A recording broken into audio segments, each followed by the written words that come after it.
Good evening, everybody, and welcome to Love Books. It's really lovely to have you all here tonight, which has turned out to be our most summery night in a while. So, thank you for coming. Nice to have you here. We are, of course, launching this new book from Peter Auf Der Heyde, which is called Death in Pretoria. This is a bleak read. It is a harrowing read, but it is undoubtedly a very important one. And I'd like to congratulate Peter on the publication of your book, Peter. As he says in the book, it's been a long and difficult journey, but I'm sure we're going to learn more about that when David starts chatting to him. So welcome, and really lovely to have you here tonight, Peter. Just a little bit about him, for those of you who might not know. He's an award-winning writer and journalist. He teaches sports journalism and creative non-fiction writing at Southampton University and is a senior research associate at the Centre for Sociological Research and Writing at UJ. He published one of the first books written about African football, which was called Has Anybody Got a Whistle? And he told me earlier he's busy writing 5 more. At the same time, it sounds like. He's conducted research into judicial injustices during apartheid for more than 20 years. Thank you, Peter. Chatting to Peter tonight is David O'Sullivan, who really barely needs an introduction. We all know him. David has been a radio and TV journalist for over 40 years. He's known Peter for over 40 years. They started off as housemates at Rhodes University. He's worked for a number of prominent radio stations, including Capital Radio, 702 and Kaya FM. He worked on television for SABC and Carte Blanche. David has won numerous media awards, including 2 international awards for his coverage of the 1992 Bishu massacre. He's written 3 books, including 2 best-selling sports trivia books, and of course Rassie's memoir, which came out last year in English and Afrikaans and was a bestseller. He's currently writing a family memoir for Gianni Ravazzotti, who is a business leader and the chairman, I suppose, of Italtal, and Cheslin Colby, which we look forward to, David. So thank you so much. Lovely to have you here. And over to you guys. Thanks very much, Kate. Thank you. And Kate Rogan used to be my producer at 702, so it's all in there. All in the community. Peter and I, we go back to university days. So we studied journalism and politics together. And then we were in digs together for 2 years. Though Peter doesn't remember that it was 2 years. He thought it was only 1 year. He's completely missed an entire year of us being in digs. But we started a little news agency. There were 9 of us in the house. 4 of us were journ students. And we realized that while the uprising of the Eastern Cape in the 1980s was on the go, Grahamstown's township, now called Mukunda, we knew it as Grahamstown, was also in flames, and it wasn't being properly reported. So as journalism students, we decided, well, we're going to do it. We'll go and report on it. The thing was that the police would seal off the township and nobody could get in, and they felt, this was 1983, that they could contain any coverage of what they call the unrest. But what they did was at night, they used to shine a great big spotlight on the township from Settlers Monument across and direct the police to wherever there was any insurrection. So what we did was we sat next to the spotlight with binoculars and watched it all going on, and then filed stories and sent them out using the Journ Department's telex machine.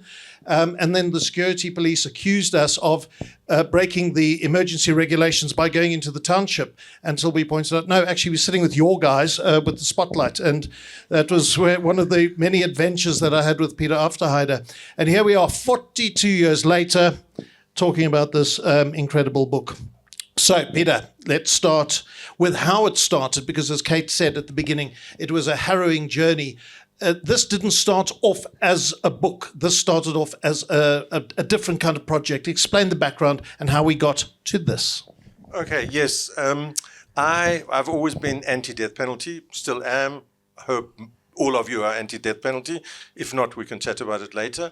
But this was known, and I spoke quite openly about it, and I had a lot of conversations about my feelings on the death penalty. And I had a friend also from Makanda, from Grahamstown. He had been asked by the Apartheid Museum, which is right next to Gold Reef City, the casino. So I like the Apartheid casino works. And he had been commissioned by the museum to provide a sort of an exhibition of all kind of things. And he'd actually asked me to provide him with some posters and T-shirts that I still had from those days of the struggle. And he said he'd also been asked, or he said it might be interesting to put together a list of people who had been executed for political reasons in South Africa during apartheid. And he asked me if I wanted to provide him with this list. And I said, yes, I would do that. And my first step then was to get a list from the government. At the same time, Madeleine Fullard was doing, she's the head of the Missing Persons Bureau Department or whatever it's called. And she was doing she was doing work for the TRC on people who had been executed, amongst other things. And she provided me with a list of 3,000 plus names of people who had been sentenced to death. And I had to go through this list then to find out those people who had a political background. The problem, well, one of the problems was that people weren't sentenced for, or very few were sentenced for sabotage or for treason. The majority were sentenced for common crimes like murder, which of course had a political background, but you didn't know this political background unless you looked into the cases, and then you could establish that it was a political crime. And so that's how it started. It was a lot of detective work that you had to do as well. Amazingly, though, because we are aware of how the state at the time of the birth of democracy, on the eve of the birth of democracy, destroyed tons upon tons of official records. And so state archives are depleted. But interestingly, the archives as they relate to people who were sentenced to death were not that depleted, and you had access to an incredible amount of documentary evidence. Tell us about that. Yes, I think what happened there is that, for one, I think they didn't think that somebody was going to approach the Department of Correctional Services, as I did then, and said, can I please have access to these files of people who had been on death row? And they didn't know what to do. So after a long time, and I mean, I literally sat, I applied, and it went on for months, literally for months. And they then wrote back and said to me, yes, I can have access to these files. I need to go to Pretoria, get a letter from them, and then I could go to Pretoria Central and have access to these files. I went to the Department of Correctional Services in Pretoria. There was no letter for me, and they said they don't know anything about it. I literally sat down and I said, that's fine, I'll wait. And then 4 hours later, she said she's going on lunch. I said, that's fine. She said, I have to leave. I left. I came back an hour later. And the next day, I was there at 9 o'clock. I sat and I waited. And I think it took, on the third day, second or third day, they said, this is not going to work. We have to give him a letter somehow. And I phoned Jenny Schreiner, who was a former political prisoner herself. And she then organized the letter.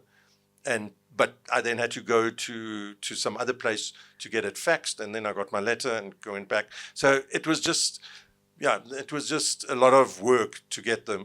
And to come back to your question, why I think some of the things had just not been shredded because there had simply not been enough time, and there was so many documents.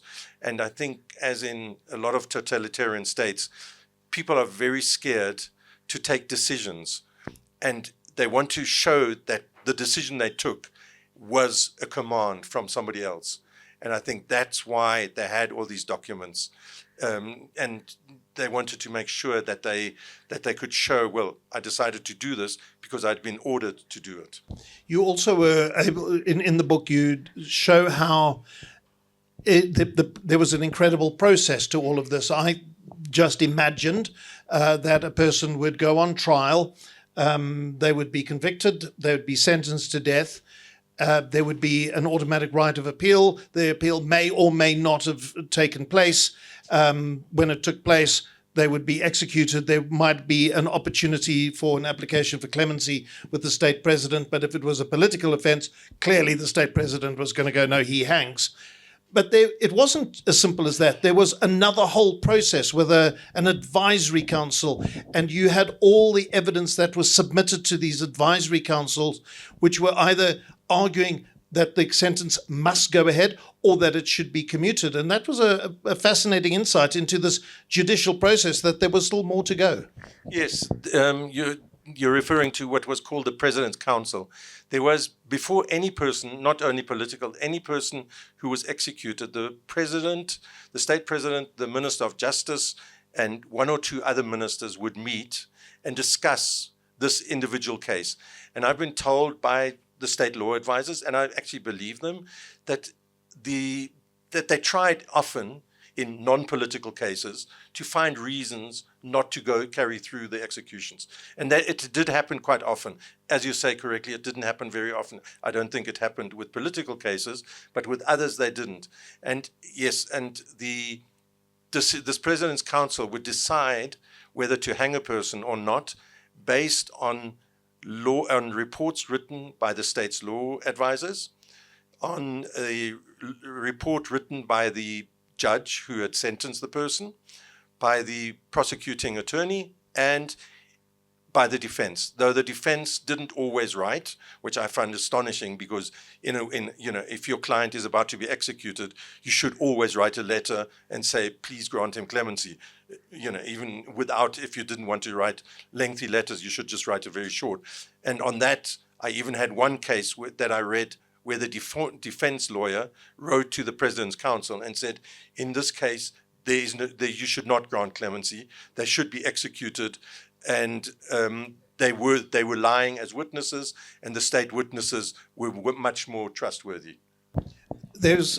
When you were going through the documents, though, what I found so interesting is the number of times where you found that the letters that the condemned men had written, and sometimes it would be the last thing that they had done. One particular condemned prisoner who wrote a letter where he was absolutely adamantly stating that he did not want to be visited by a priest. He felt completely abandoned, and no priest must come and see him. Sometimes it would be almost like a last will that people would make. But that must have been incredibly poignant to see this in these original letters written by these condemned men. Yes, again, because there was this obsession with not throwing away things and keeping everything. In some cases, I even found letters that they had written and that they had meant to send out, but obviously the censors had decided they couldn't be sent out, and they had even kept the envelopes with the stamp still on them. So things like that. Yes, and you're quite right. I mean, I saw one, though it wasn't a political case, as I later found out, where the person wrote to the superintendent of the prison, and he said, I'm about to be executed. He's already received his date. It was his birthday, and it was just before Christmas. And could he please be granted permission to buy a double ration of biscuits, because they would be the last biscuits that he ever ate. And things like that, they made the people, they turned a V number.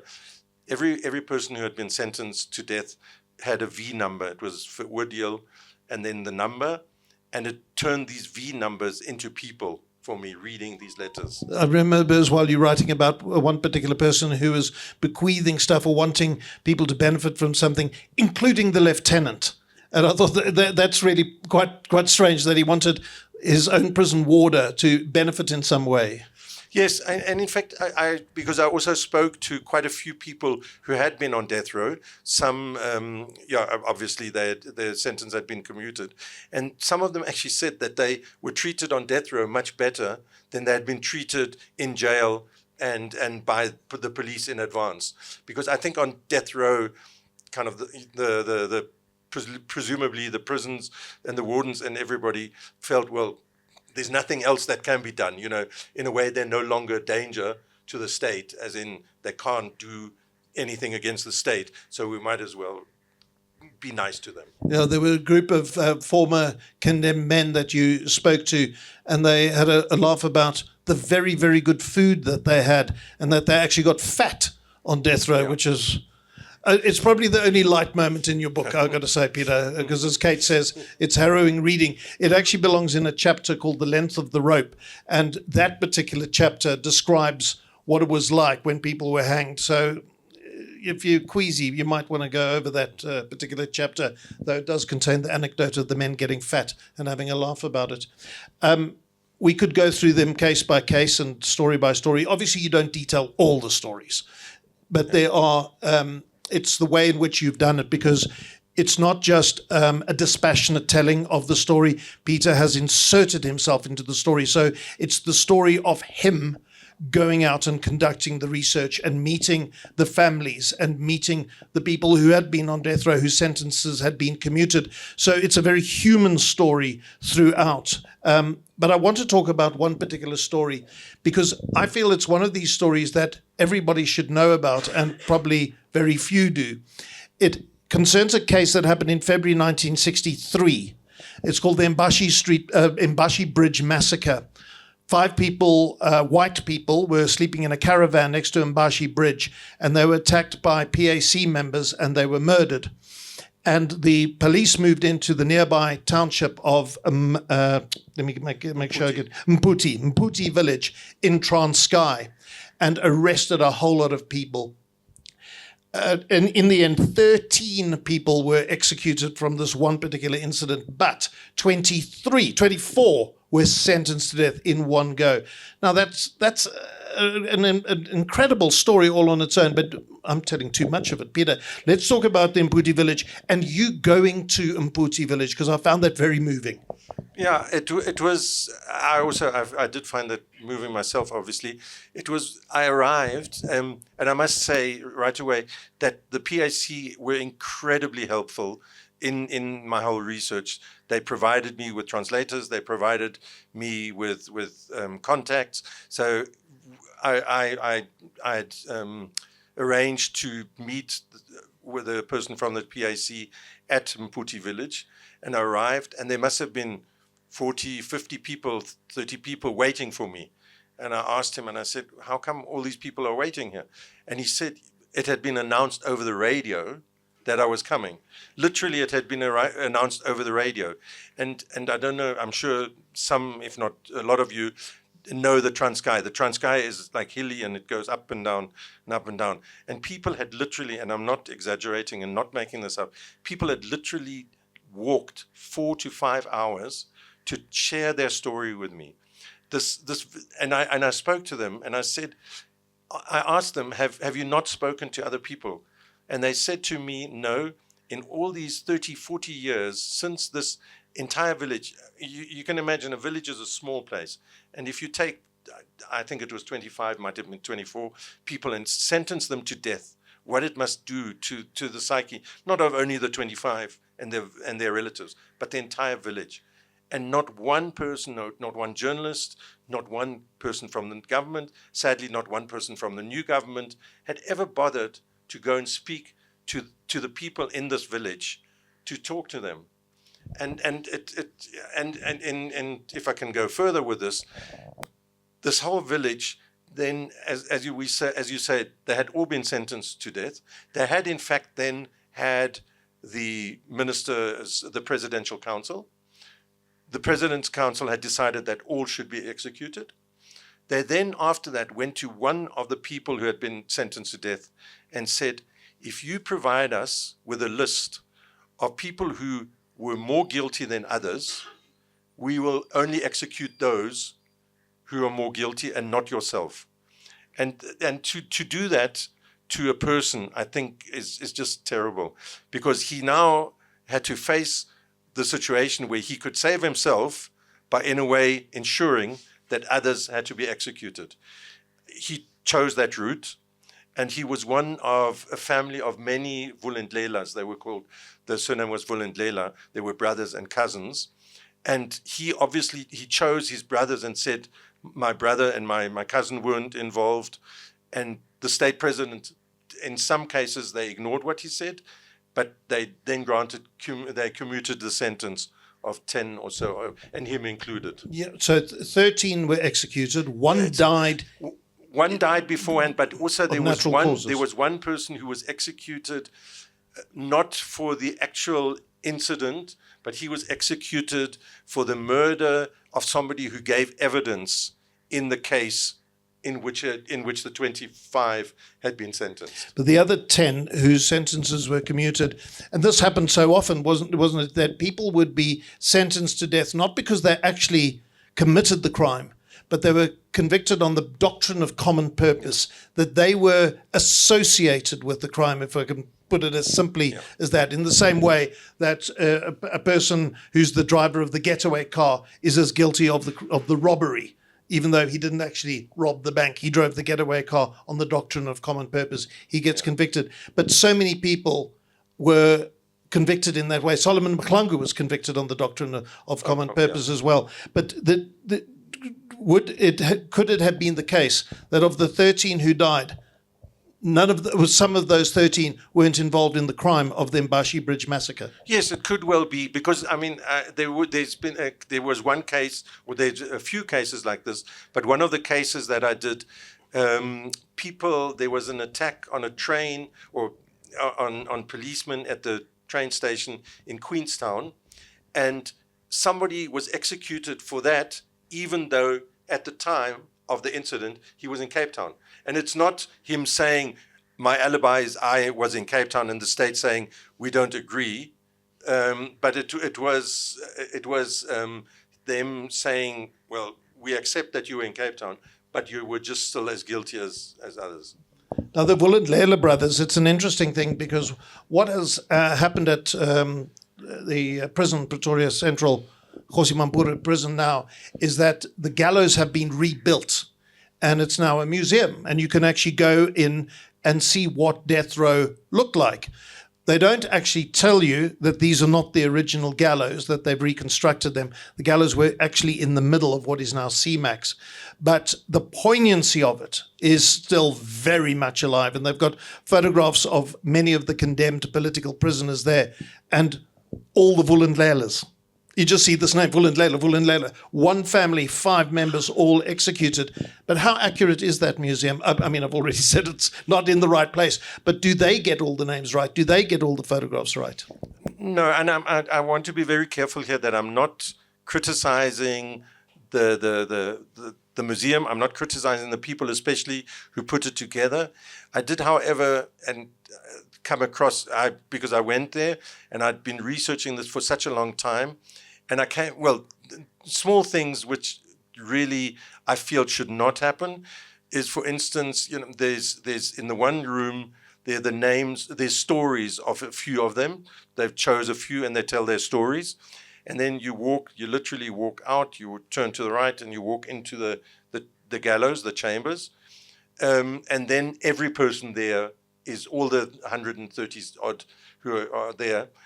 And between the 5 meters that they left, they've changed the name of the one person so he's called by a certain name in this room, and by the other room he's called another. And I just think that should not happen. Our names are so important, and I think especially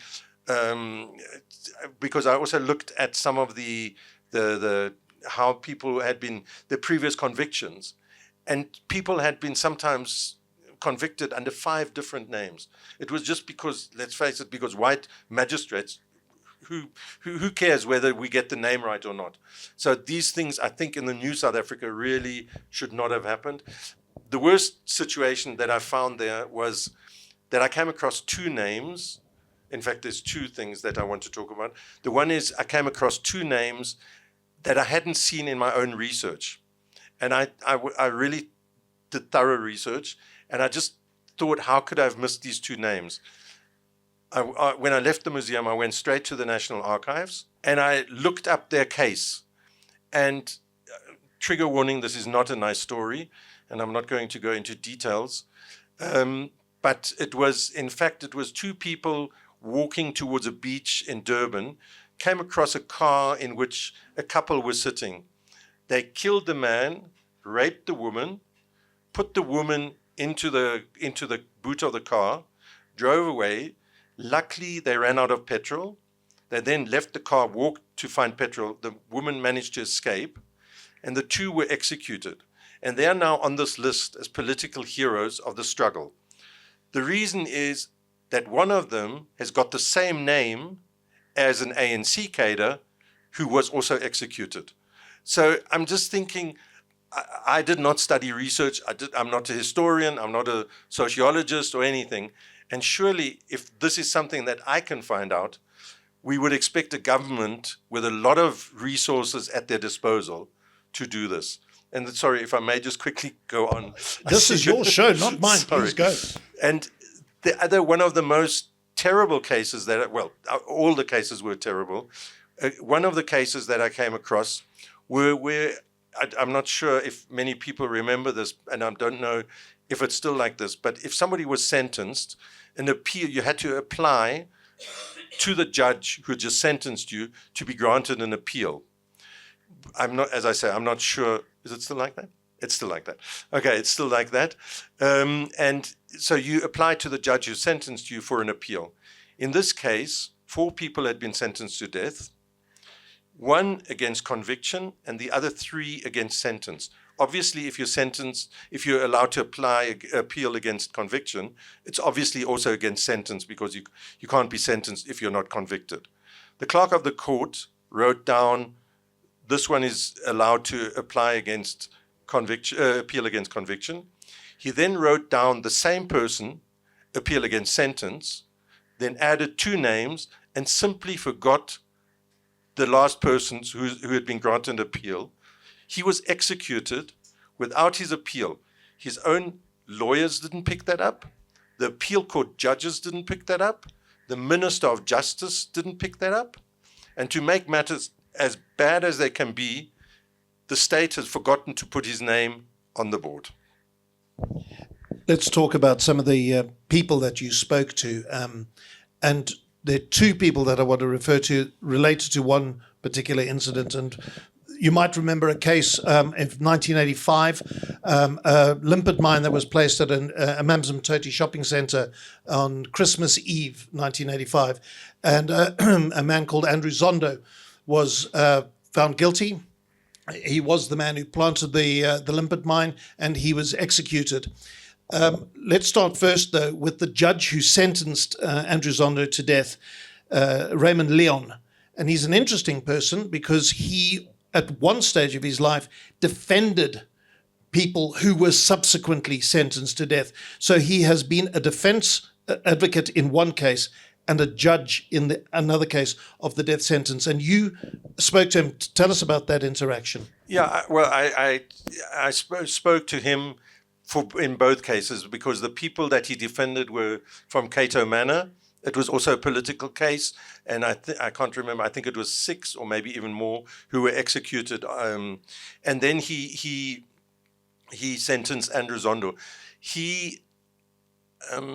How should I put it? He feels really bitter about the criticism that he got for the Andrew Zondo case.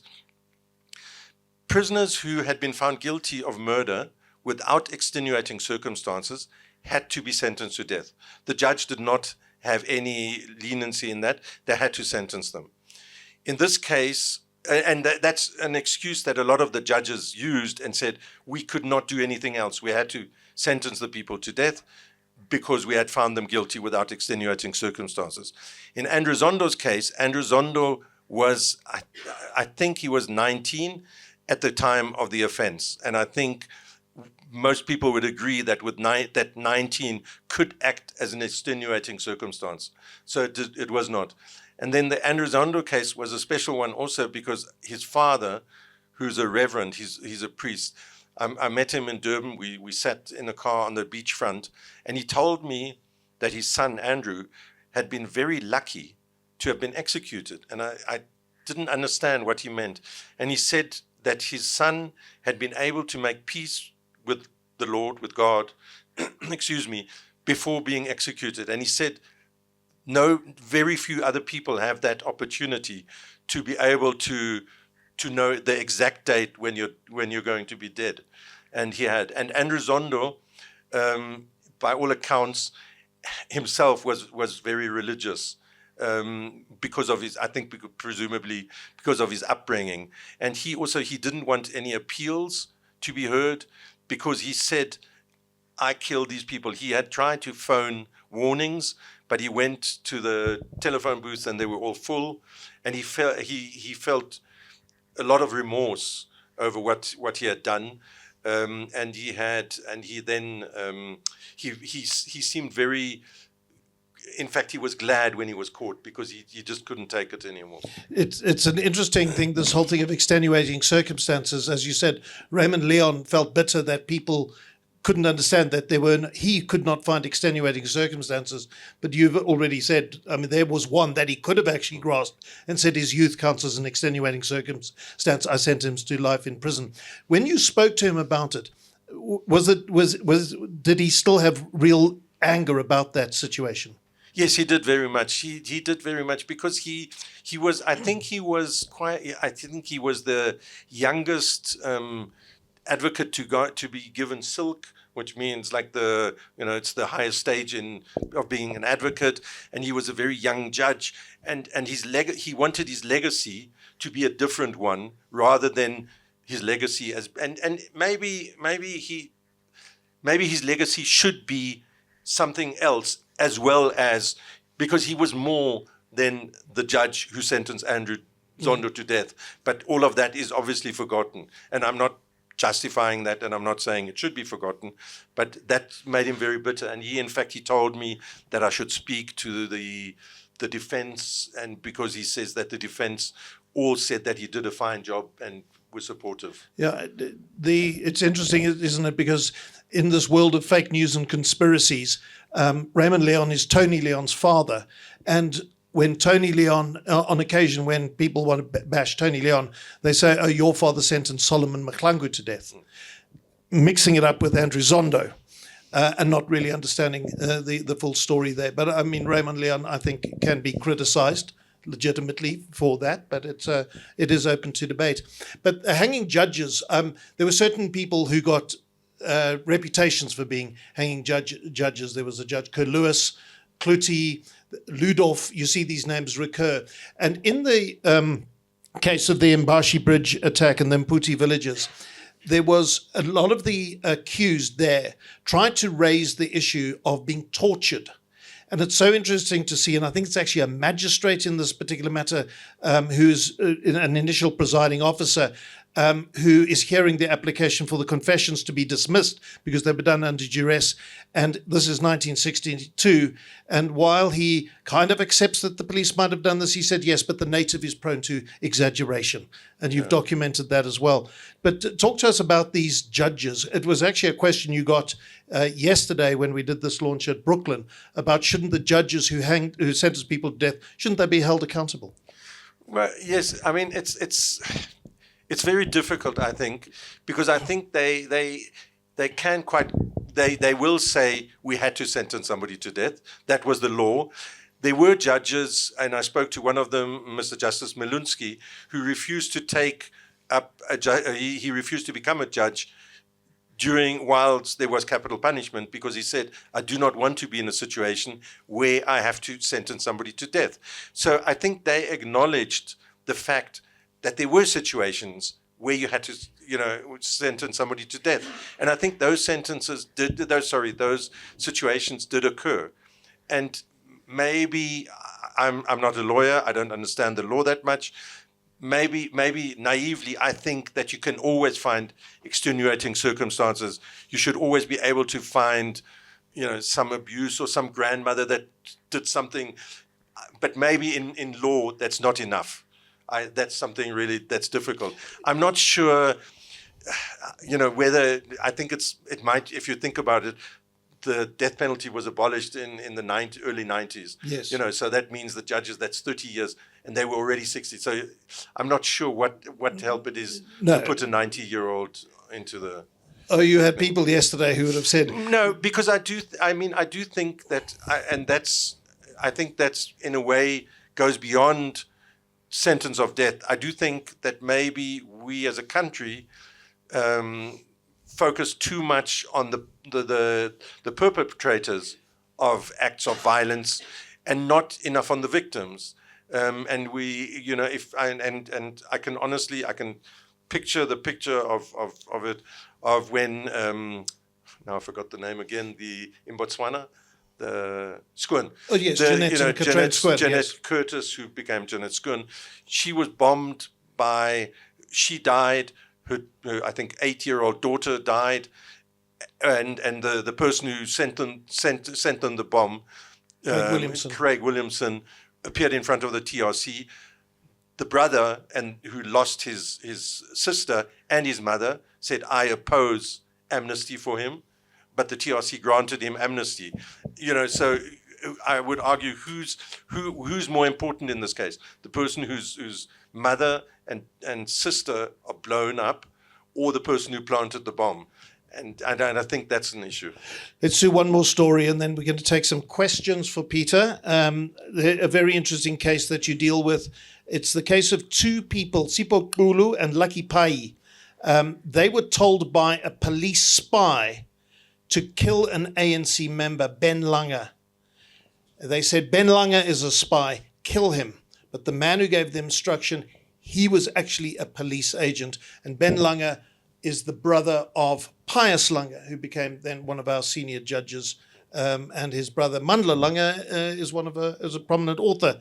But take us through that particular story. Yeah, it was. I met with Sipho Xulu's brother, and he told me about it. And I can't remember, but there's something about perverse admiration, I called it. If you think about it, the state in this case managed to get an ANC person killed by two ANC people who were then executed. And it's these kind of shocking things that I think that just people need to know. Sorry, if I may, I think I would like to mention two other things. A lot of people, when we talk about the death penalty, talk about, have there been any cases where innocent people have been killed? I could make an argument, I'm not going to because I think it's expensive. I could argue that all the political people were innocent because I think the system and what was happening at the time forced people to do things that they would under normal situations would not have done. So I think that argument can be made, but I think that goes beyond. But I also came across one case where two people, where I saw in the documents given to the President's Council, where the state law advisors, meaning the people, the lawyers who work for the state, said, in this case, the sentences of death of the two prisoners should not be commuted. They should be released because they're not guilty. The Minister of Police crossed that out. He said, I do not agree. Rewrite your report, resubmit it, and they were executed. And I'm sure that the other ministers who looked at these reports did not know that this was a new report that they had written based on that. I think that was the one case. The other thing I think that I want to talk about just very briefly, and then I'll give it. Peter, it's your show. I don't know how many more times I've got to tell you this. Is the one thing I think the other thing which is very important, because I think it's very difficult to say what would have happened to South African history if. However, and I think this is something that a lot of people don't know, is that that about 10 people, 10 PAC of the PAC leadership serving prison time, serving sentences on Robben Island, were taken off Robben Island, recharged, and executed. And one wonders what would have happened had, for instance, these 10 PAC cadres been left on Robben Island, and Nelson Mandela, Walter Sisulu, Govan Mbeki, etc., been taken off Robben Island and executed. It could well have been that the first state president had been a PAC member in South Africa. And I think we need to also, which I think brings me back to maybe one of the reasons why the narrative of the people who were executed is just not known, is because the majority of people who were executed were PAC cadres. They were not ANC cadres. I would think that the majority of people in South Africa, if you ask them, can you name me one person who was executed, is Solomon Mahlangu. People know about Solomon Mahlangu. Okay, and I'm certainly not denying what he did, and I'm not saying, he doesn't deserve the credit that he got. But Solomon Mahlangu, for instance, he was caught without actually even doing anything in South Africa. He had come back to South Africa, and within a few weeks before he had managed to do what he had come back to, he had been caught and sentenced to death. And all these other people, both PAC and ANC people, who gave their life to the fact that we can all sit here together in this South Africa as it is, with its problems and its new South Africa. These people who gave their lives, their stories are not known, and they need to be known. And if my book can be a little bit of contribution, then I've done my job.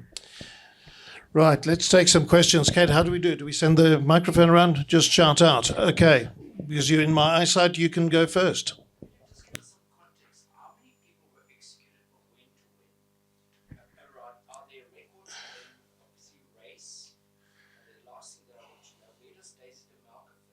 Okay.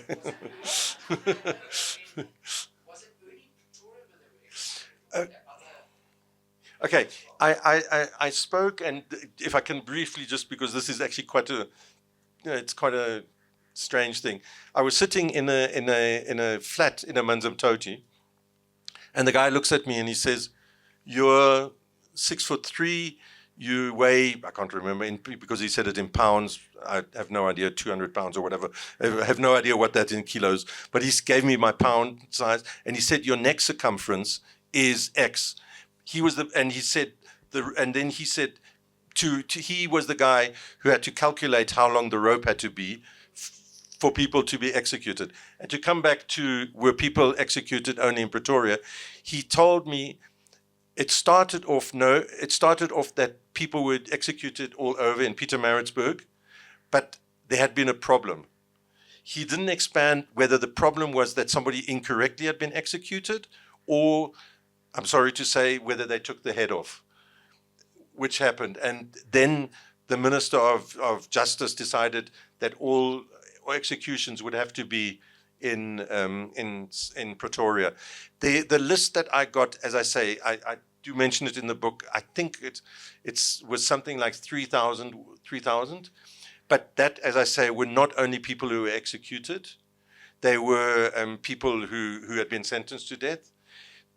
The overwhelming majority were black.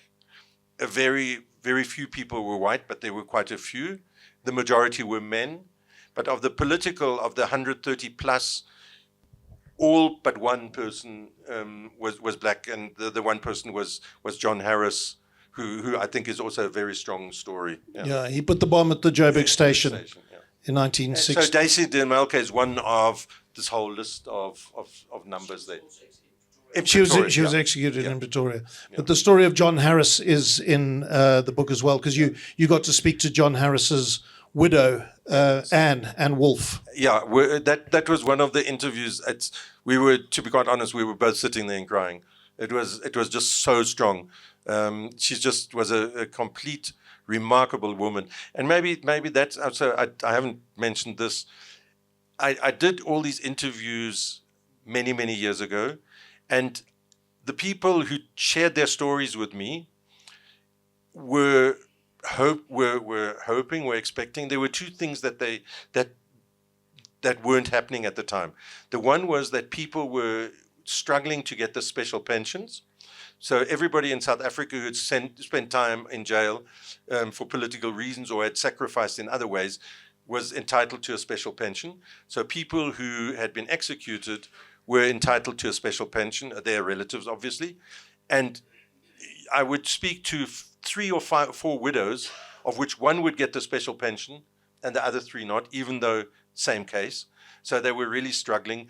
Sipho Xulu, for instance, he couldn't get, his family, his children couldn't get the special pension because they didn't have a death certificate.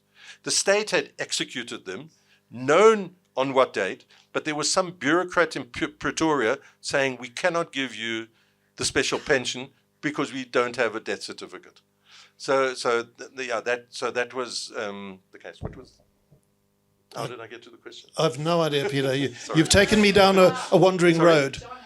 Oh yes, sorry. Yes, thank you very much. So so the people shared their stories with me, and the other thing that was Stay with John Harris. Stay with John Harris. Just a quick one. The other thing that people were struggling with is that the bones that people were given paupers' graves, unmarked, were put in unmarked graves. That, I must be honest, has luckily through Mudlane and has been addressed, and most of the bones have been dug up and reburied. But so these are the stories that people shared with me, and Anne shared the story, not obviously those stories, but she also shared, and all these people shared with their stories with me. And I approached this as a normal journalist. I thought I could go to somebody, hold my microphone into their face and say, how did you feel when your husband was executed? I felt they told me this, and I could go home, have a glass of wine, sit and write the story. I couldn't. I simply couldn't. And it literally took me years and years and years to write these stories. In the meantime, many of the people that I interviewed, sadly, have passed away. I feel ashamed. I feel embarrassed about that. There's nothing that I can do to change that. The only thing I could do is to try to write a book with empathy and to try to highlight their stories now. And I think that's what I've done. You've done absolutely admirably, and I think highlighting the fact that the PAC people died, and some of these untold stories are fantastic. Any other questions? Yes, over there. Just a time frame for the case you discussed, you mentioned where one of the people wasn't mentioned, didn't get any opportunity to ask for a reprieve and was executed. I think there were 4 or 5 of them, and he didn't get that opportunity. That's the one where the clerk missed it. Do you mean what year that was? It was about between 63 and 67 in those years. Yeah. Can I tell my John Harris story, seeing as it's in the book?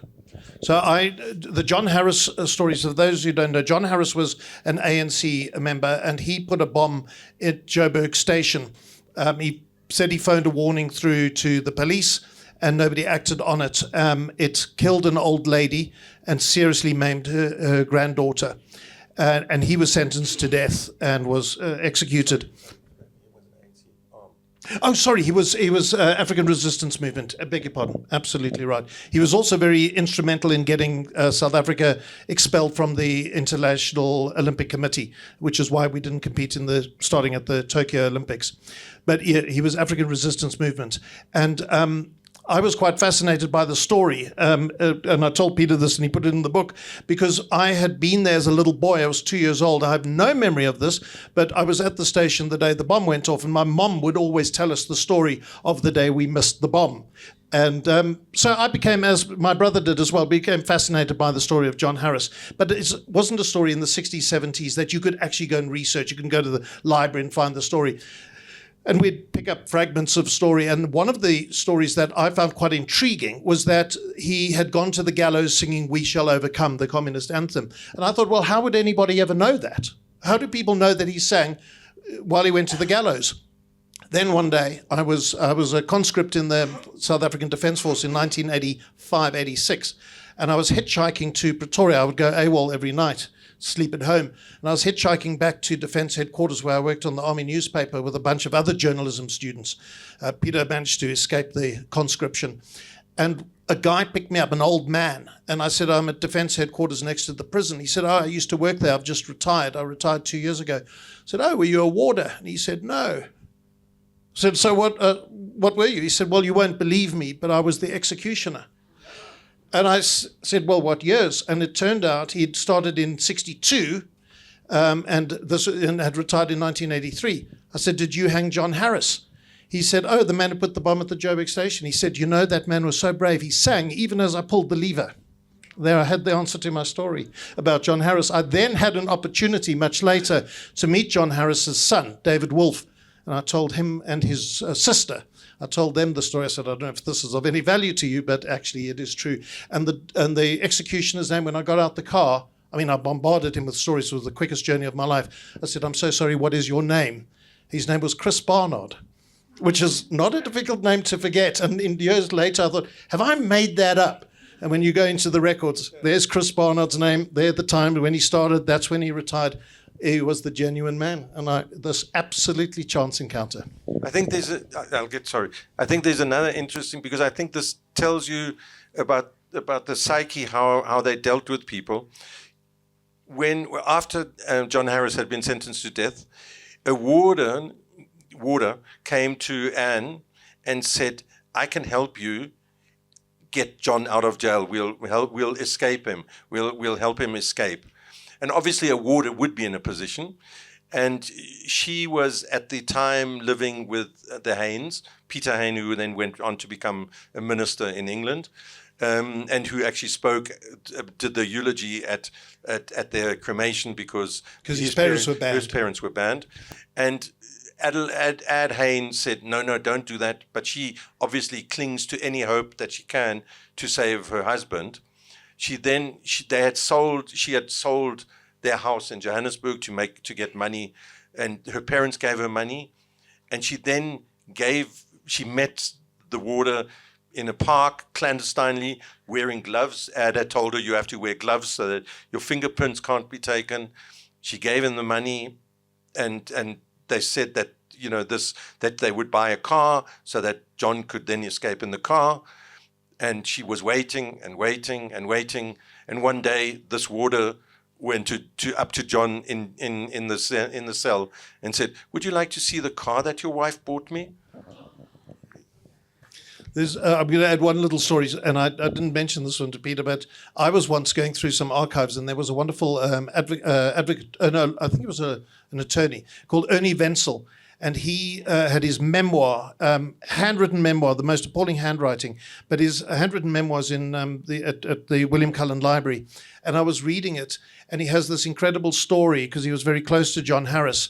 And on the day of John Harris's execution, which was April the 1st, 1964, he woke up in the morning. They were going to have a memorial service for him in Pretoria, but he woke up early so that he could make sure that he got to the memorial in time. There was no highway in those days. And as he was getting dressed, it suddenly occurred to him that he was on his way to a memorial, but when he looked at the time, John Harris was not yet dead then, but he was going to John Harris's memorial.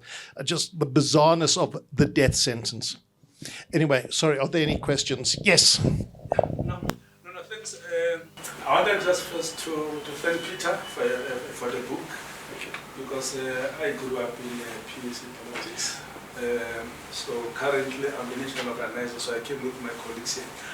But I think the difficulty, Peter, through David, is that in South Africa we are a very fragmented society.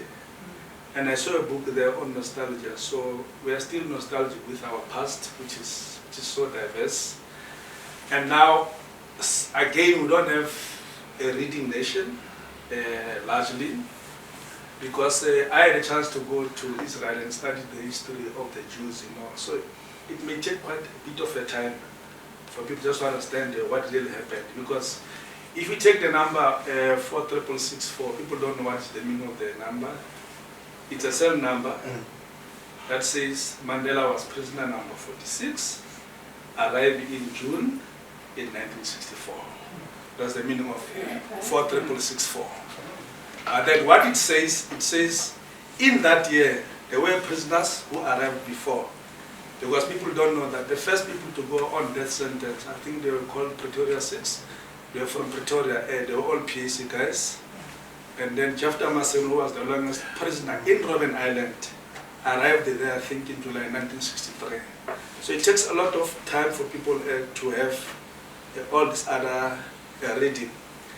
The last one that I just wanted to say is that I'm sure Peter also discovered the conviction of those Purple guys, because the Vulindlela brothers, I'm told that when they were going to hand the brother number 3, and his fellow prisoners went to see him, and to try to say we heard that you. They said, no, guys, don't pity me. We agreed that we're gonna die in this road, so don't say anything.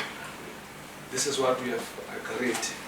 That as PAC, will die in this road. So don't worry about our brothers and myself. So I'm just going. And then the last one was one of the youngest prisoner, I think was about 17 years, and who told his fellows that, no, I'm going to tell my executors that I'm going to die like a man before they kill me, just the courage for the others, you know.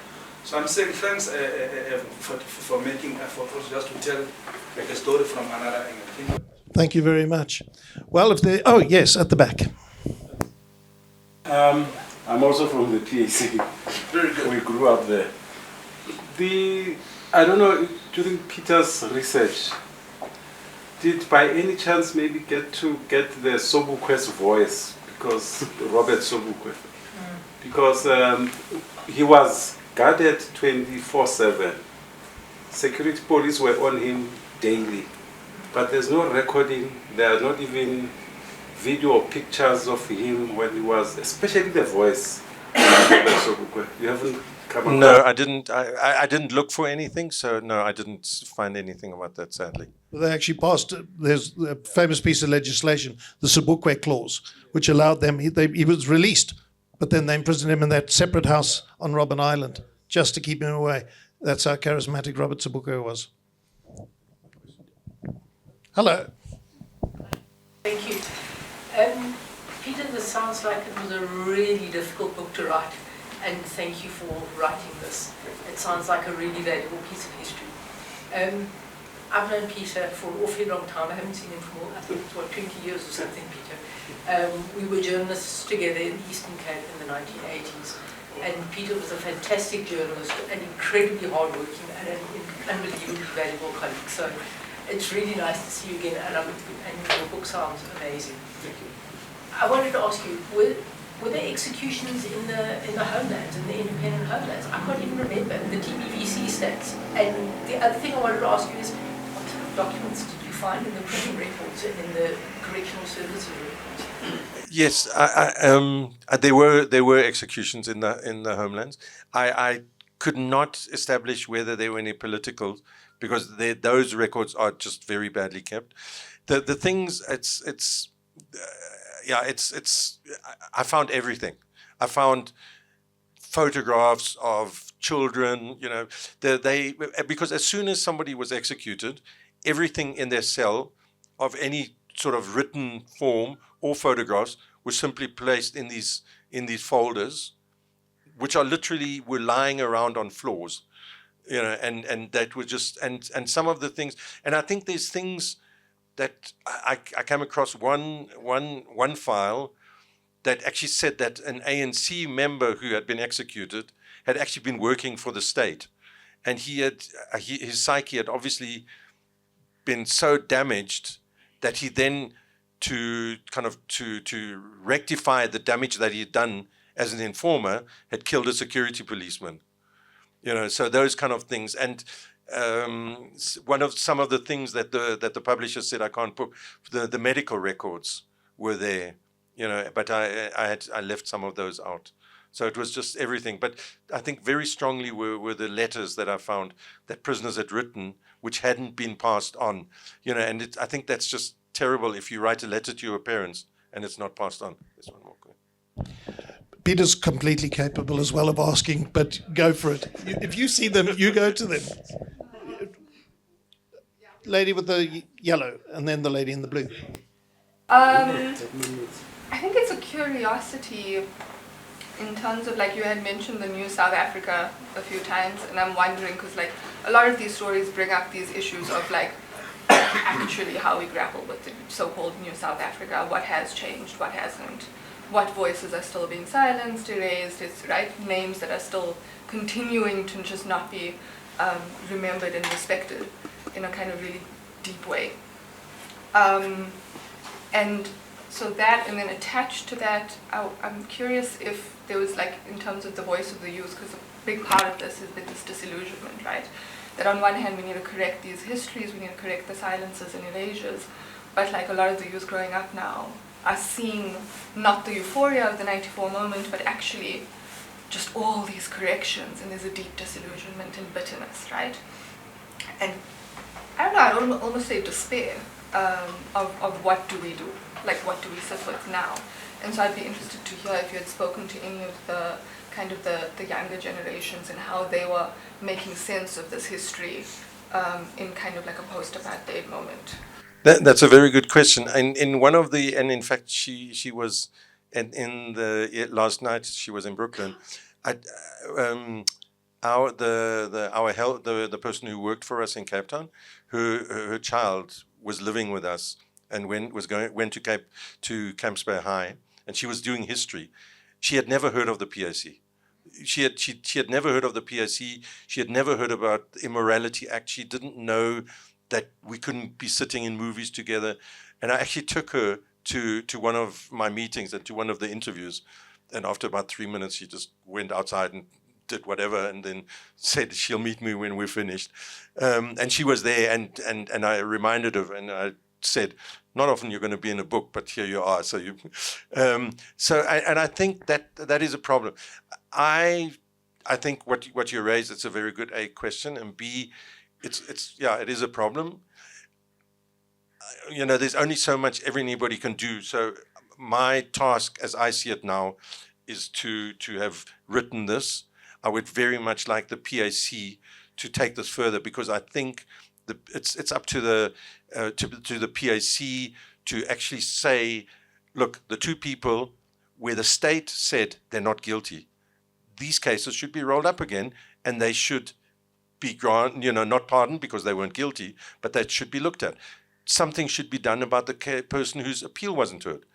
But that's something that the PAC, and I'd love to help them with that, but that's something that other people need to take up. Or I don't know if lawyers can take that up. But yes, so I think we have as old South Africans, we have a duty to tell the stories. There is, if you want to find out as a Jewish person what happened to your ancestors during Nazi Germany, there's databases where you can find these things out. Nobody knows what happened in South Africa. The only data that exists is what the TRC had. They have a list of victims of apartheid. John Harris appears on the TRC list as a perpetrator of apartheid. Why? Because the person the relatives of the woman who died went to the TRC and said, this was done to my family. I have no problems. They were entitled to do that. John Harris's family, on the other hand, didn't go to the TRC. So John Harris is now a perpetrator of a victim of a crime of apartheid, if that makes sense. You got a question? So if I understand correctly, you have some connections to Germany. I learned that in Sorry, to Germany. Yeah. Yeah. And The surname might have given it away. I'm German myself, and I think it's very interesting to be in this country when I have inherited a certain remembrance culture, whereas here it feels very much like a certain remembrance culture is still being developed.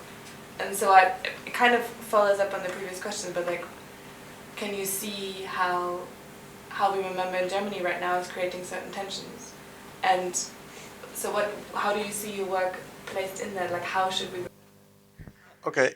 It's interesting that you say that Germany has a culture of memory.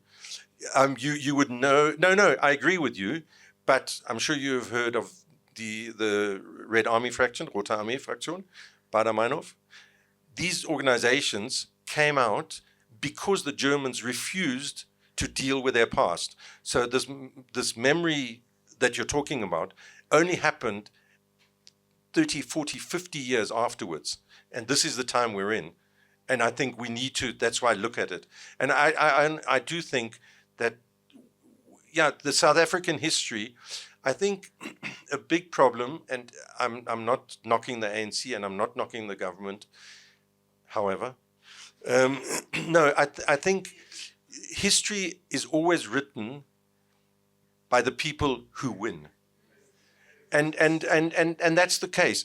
I think I was very involved in the sports struggle. I think if I was to ask here which sports organizations were involved in the sports struggle, people would talk about the National Sports Congress, which started, I think, 2 years before apartheid was ended.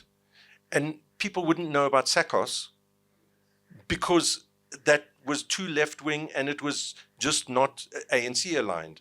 So I think that's the problem is, as I say, the ANC is completely entitled to their history.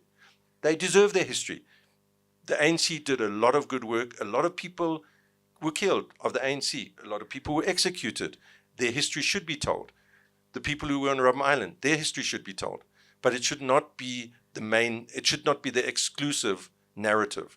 And I think that's a problem in South Africa, is that the other histories are just maybe marginalized. I think we'll have to, okay, I'm going to make you the last question. Yeah, okay. Last question, and then we'll have to wrap up. Culture, it still exists today. And when I first meet Peter, that was one of the first things I noticed about him. He cut across the different political divides. It did not matter to him. And you were, I think it was, you can correct me, Dangerous 11, your soccer 11 team? attackers. The 11 His attackers. soccer team. That's how he got around Gravestone. And across the Eastern Cape. And he didn't, it really stands up because many people were not apolitical in the sense that they were not aligned to one specific political party, which Peter was, and it was so difficult. You got criticized if you were neutral, regardless of whether your policies were leftist. So I'd really just like to give credit to him for that, and I think the fact that you still cared enough to come do this book and to bring these stories to life and to remember these people is a reflection of that man I met in 1985, I think it was. So I think your values have always been solid and have been true. So I think a round of applause. I'm going to close with one very quick anecdote about Peter. So the football team, Peter used to play, he wouldn't play for Rhodes University. He was a brilliant goalkeeper. He would have played first team. He would have played South African universities, no doubt, as the goalkeeper. But he opted to play in the townships for a team called 11 Attackers. And he became this cult hero, this white man who played in the township. And at that time, there was a goalkeeper called Peter Bullock, who played for Arcadia Shepherds and Orlando Pirates, I think. Kaiser, was he Chiefs? That is a crime. Not, can never mix those two. So Peter's nickname in the township was Peter Bullock. And the thing was that all the students who lived in digs, we were all subject to petty crime. These little youngsters would break into the house, steal clothes, steal food and things like that when the students went on holiday, except for our house. 26 Lawrence Street. Nobody ever broke into our house because Peter Bullock lived there. It was Peter Auf Der Heyde. Thank you very much, everybody. Thank you so much to both of you. What a treat to listen to two such knowledgeable and brilliant old journalists.